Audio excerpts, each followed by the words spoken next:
जय श्री राधे कृष्ण दोस्तों। तो कैसे हैं आप लोग। मैं अमरनाथ कसोदन स्वागत करता हूं आपका मेरे YouTube channel Amarnath blogs L6i में। तो दोस्तों चलो बिना किसी देरी के शुरू करते हैं चाणक्य के एक और नीति के बारे में।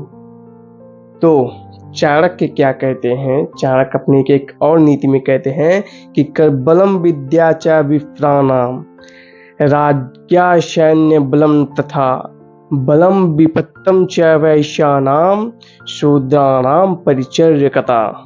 अर्थात मेरे दोस्तों कि ब्राह्मणों का जो बल होता है वो विद्या होता है, यानी जो ज्ञान का भंडार होता है वो ब्राह्मणों की बल होती है, यानी उनकी ताकत होती है।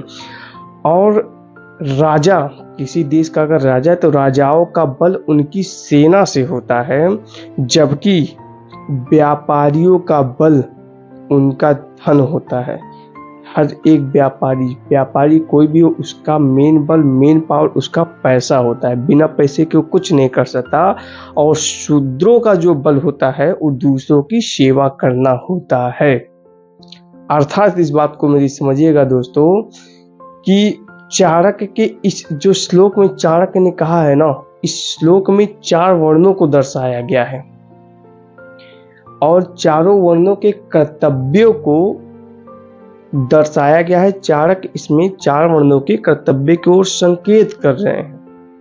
संकेत क्या कर रहे हैं, उनके अनुसार जो 4 वर्ण हैं वो अपने अपने कार्यों में निपुण हैं, अपने अपने कार्यों में निपुण है। ब्राह्मण है तो विद्या में, व्यापारी हो तो उसके पास पैसा तो व्यापार करेगा, राजा हो तो उसकी सेना है, जो शूद्र है उनका सेवा करने में जो निपुणता होती है उस चीज को यहाँ पे दर्शाया गया है। संभवतः यह भी होता है आज के समय में, संभवतः ये होता है कि किसी समय जन्म के अनुसार ही जो है 4 वर्ण को माने जाते थे। महाभारत काल की तरफ देखा ना तो उसमें जन्म के अनुसार ही 4 वर्णों को माना जाता था। परंतु तथ्य यह है कि वर्णों की मान्यताओं जो होती है वो कार्यों पर निर्भर होती है। जैसे मान लीजिए आप ब्राह्मण हैं और आपका पूरा ध्यान जो है व्यापार लाइन में लग गया है, तो आप ब्राह्मण उस समय न कहला कि आप व्यापारी कहलाएंगे। अगर मैं व्यापारी हूँ और मैं अच्छी तरह से पूरा ब्राह्मणों के गुणों में निपुण हूँ और ब्राह्मणों की भांति मैं हर एक कार्य करता, तो लोग मुझे व्यापारी ने मुझे ब्राह्मण कहेंगे। अगर मैं मान लीजिए मैं वैश्य समाज से आता हूँ, व्यापारी से, और मेरे अंदर शूद्र वाले गुण है तो मैं शूद्र कहलाऊंगा, ना कि व्यापारी। इसीलिए ये भी कहा, एक बताओ सुनिए दोस्तों, यहाँ पर जो शूद्र कहा गया है ना, शूद्र का अर्थ नीचा नहीं है। यहाँ पे आप लोग ये गलती मत करिएगा, शूद्र को आप नीचा मत समझिएगा। यहाँ पर चाणक्य कहते हैं कि शूद्र का मतलब नीचा नहीं है।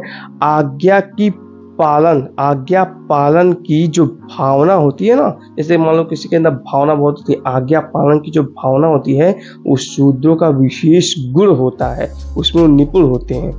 ये शूद्र वर्ण में 4 वर्ण में शूद्र भी आते हैं।